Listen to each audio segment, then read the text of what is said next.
So I've roped you in again, Brad, for another Truth Devil episode. What a shame. Now, how much you hate these, you hate laughter. How much I hate you, yeah. Oh, no. So for anyone who's not familiar with this series, it is a series where I take fact-themed articles we've covered on the channel and run them through Google Translate and try and read them back to Brad here. Hey, tis I. Your favourite editor. Not my favourite editor. I meant everyone watching. I'm my favourite editor. You know what? I appreciate the self-confidence. So yeah, this article I've chosen is the one called Chandler Bing was basically Joey's sugar daddy, which I believe you did. I did, yes. Yeah, I'll put in a link to the original video if you want to watch it. No, I'm recording with you. Why would I want to watch it now? Let's get that title translated. Ignore you. Title, come on. Oh, so Chandler Bing was really Joey's sugar daddy. Bing and Joe are daddies. Okay. A few moments later.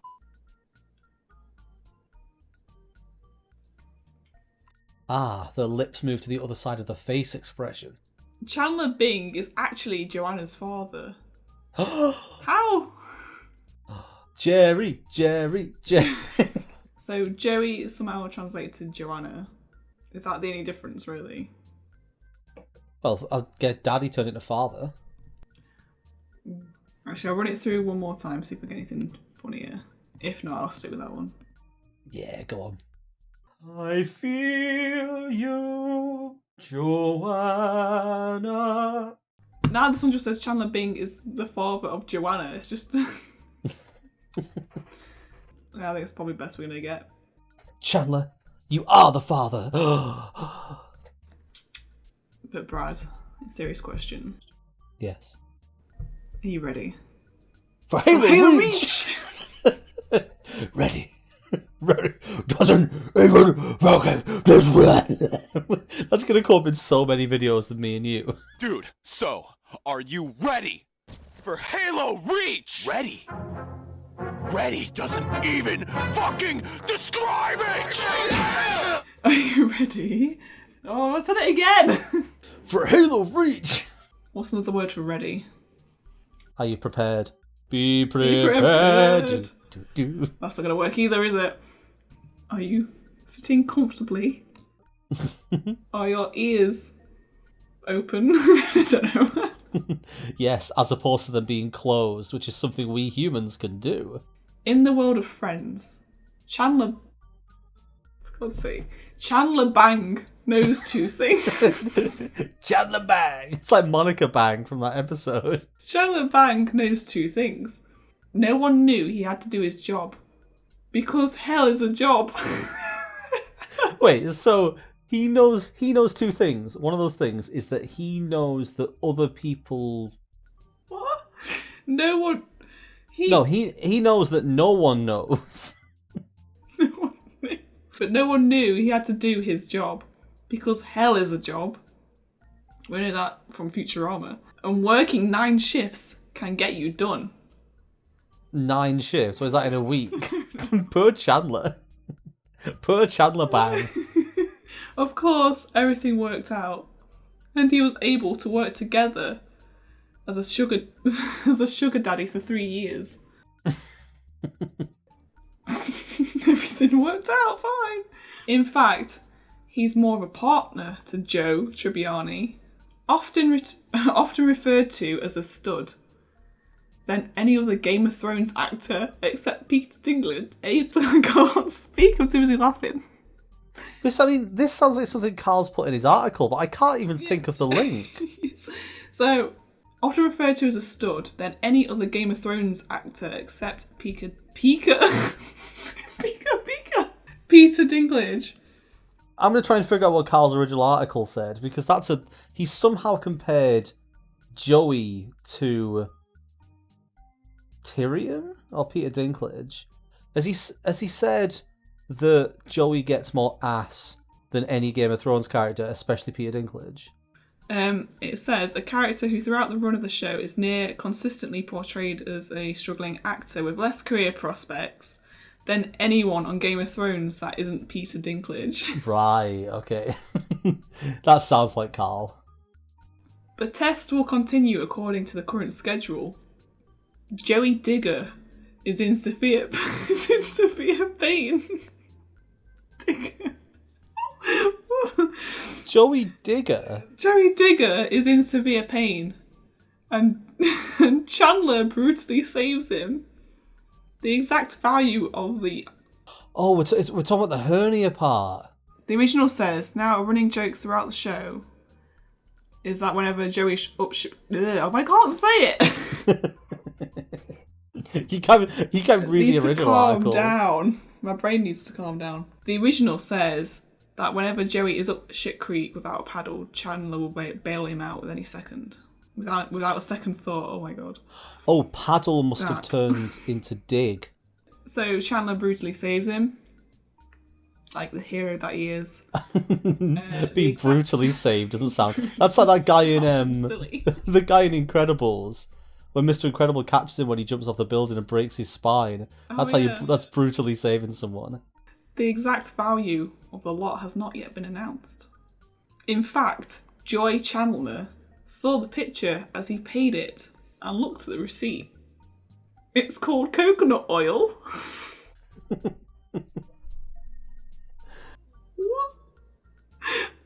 What? There's nothing referring to coconut oil. It should be noted that Joy is the owner of the event and that he has no financial problems now, which means that a series of renovations should be better. This is related to another incident in which Chandler reiterated that he had money in his bank account to pay for the wedding.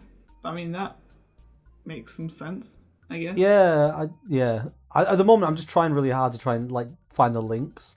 That sounds like it's referring to Chandler having money for the wedding. Mm-hmm. Like he managed to pay for his wedding outright in cash. And when they saw the amount he had, the amount that was enough for wedding scenario 8. Finally, a couple choosing a very unlikely wedding, which cost $60,000, or about $77,000 today, would fund the event. Chandler quickly took the money in his pocket. What event? It keeps referring to an event. I imagine it just means the wedding event. Imagine if you referred to your wedding as an event. Well, he refers to it as a party, doesn't he? Oh, yeah. As for Joey's support, remember that Chandler paid almost all his performance fees and signed all of his financial obligations for 3 years in a row, along with all sorts of ruthless work that pays 10 cents. Ruthless work that pays? That pays 10 cents. 10 cents? 10 cents a season. No wonder Joey couldn't afford anything if he's only getting 10 cents a season. Hell, in one episode, Chandler offers to pay for a hernia operation if Joey's health insurance starts. And if we know anything about America, it's not cheap. That's just true. It's actually a good point though. How much would the hernia operation have cost if you look at American medical bills? You're looking at $25,000 to $30,000 or something for all of the equipment and the surgery and stuff. And Chandler just says, "I'll pay for it." It is currently unknown what he will do after leaving office. Joey paid off his debts last year after failing to pay half of his rent. So how did he do that then? How did he pay off his debts after failing to pay half his rent? According to the New York Post, Joey and Chandler make $3,000 a month. This viewpoint.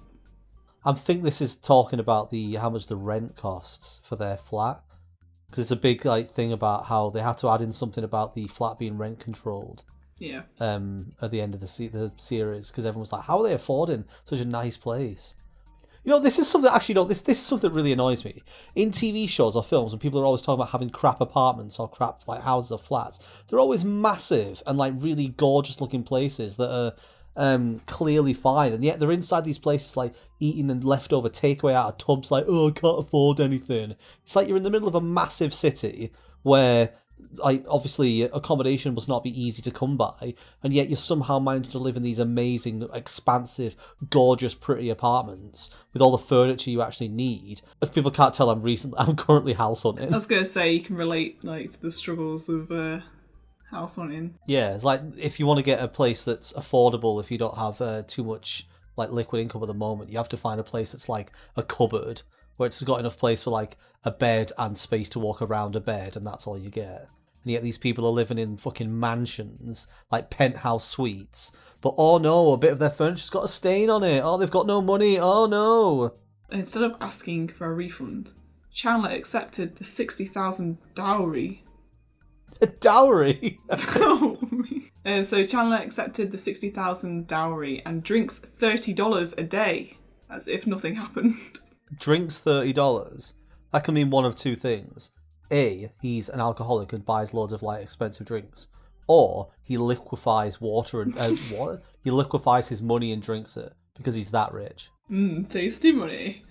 Chandler does not say what he did or did not do, but the fact that he took a lot of money and saved a lot suggests that he is looking for a place to make money after taxes.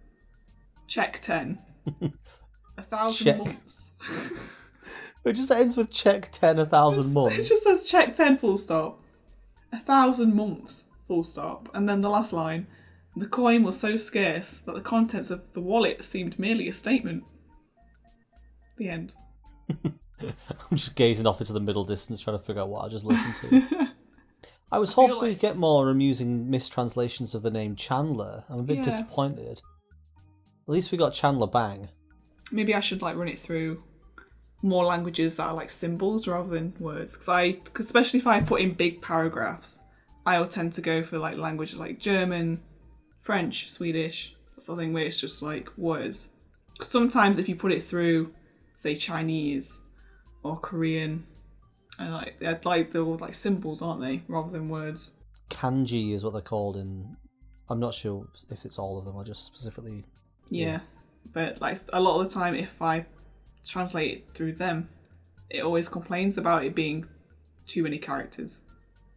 I think you need to find languages where the grammar and the syntax are different, because they're the ones that are going to jumble sentences up to create something unusual. Because if you're just translating it through, like, you're saying you're doing like French and German and Spanish and stuff, like, a lot of these are going to be Latin or Greek origins, and they share a lot of similarities when it comes to things like sentence structure. So running through them through those ones and then back into English isn't going to get as wild results as picking languages that have a different, different origin. Don't. Blurry. Talk to the hand. You just have to do your outro, Blurry. It's fine. Outro!